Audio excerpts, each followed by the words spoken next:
Hello everyone, મારું નામ મેહુલ પટેલ છે. હું એક વેલનેસ કોચ છું. છેલ્લા 7 વર્ષથી as a wellness coach wellness ઇન્ડસ્ટ્રીની અંદર કામ કરી રહ્યો છું.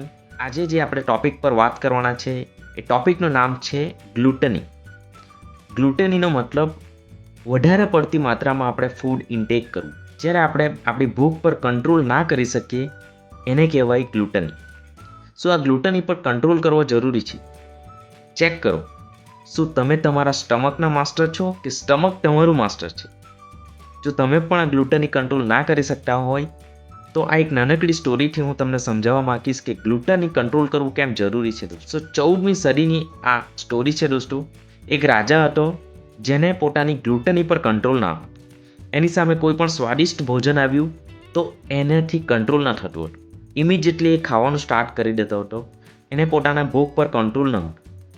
સો આ એક એની વીકનેસ પણ આપણે કહી શકીએ છીએ, જેને કારણે એનું વેટ વધતું જતું હતું અને એના પોતાના જ ભાઈએ વિદ્રોહ કરીને એની પાસેથી આ વીકનેસનો ફાયદો ઉઠાવીને એની સત્તા, એનું રાજ્ય છીનવી લીધું અને પોતે ઓવરવેટ હોવાને કારણે લડી પણ નહીં શકતો હતો.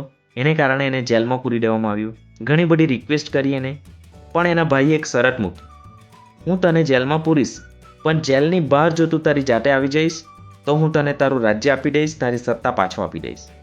એને જે જેલમાં મૂકવામાં આવ્યો એ જેલની અંદર કોઈ પણ તાળું નહીં હતું, કોઈ સળિયા નહીં હતા, દરવાજો ખુલ્લો હતો, બટ દરવાજાની સહેજ સાંકડી હતી.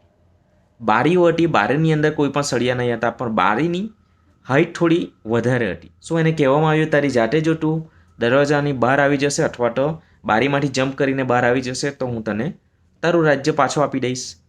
બટ એની વીકનેસ એના ભાઈને ખબર હતી. સો એના ભાઈએ શું કર્યું કે આખા દિવસમાં 5થી 6 વાર સ્વાદિષ્ટ ભોજન મોકલાવવાના સ્ટાર્ટ કર્યા. અને રાજાને એની વીકનેસનો ખ્યાલ નહીં હતો. એને કારણે એણે જે પણ સ્વાદિષ્ટ ભોજન એની સામે આવતા હતા એ ખાતો ગયો એન્ડ જે દરવાજામાંથી બહાર નીકળવા માટે એણે વેટ લોસની જરૂર હતી એનાથી ઉલટું થયું અને એનું વેટ વધતું ગયું. જે બારીને જમ્પ કરીને એ બહાર આવી શકતો હતો અગર જો એ વેટ લોસ કરતે, બટ એનાથી ગ્લુટની પર કંટ્રોલ ના થતાં એનું વેટ વધતું ગયું અને એ બારીમાંથી જમ્પ ક્યારેય કરી નહીં શક્યો.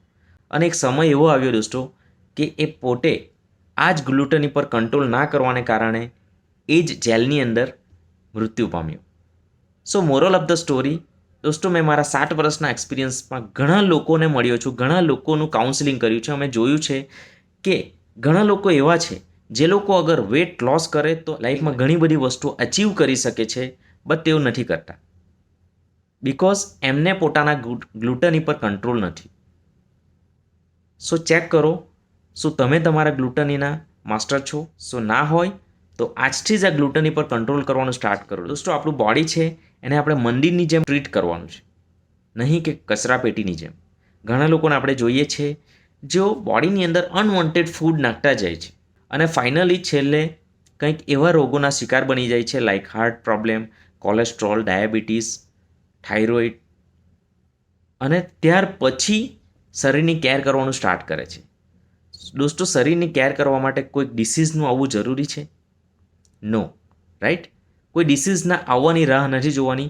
પહેલેથી જ આપણા બોડીને આપણે મંદિરની જેમ ટ્રીટ કરવાનું છે. જરૂરિયાત કરતાં વધારે ફૂડ ઇન્ટેક નથી કરવાનું, જેથી કરીને આપણે પોતાની ગ્લુટની પર કંટ્રોલ કરી શકીએ એન્ડ લાઈફ લોંગ સુધી હેલ્ધી લાઈફ જીવી શકીએ.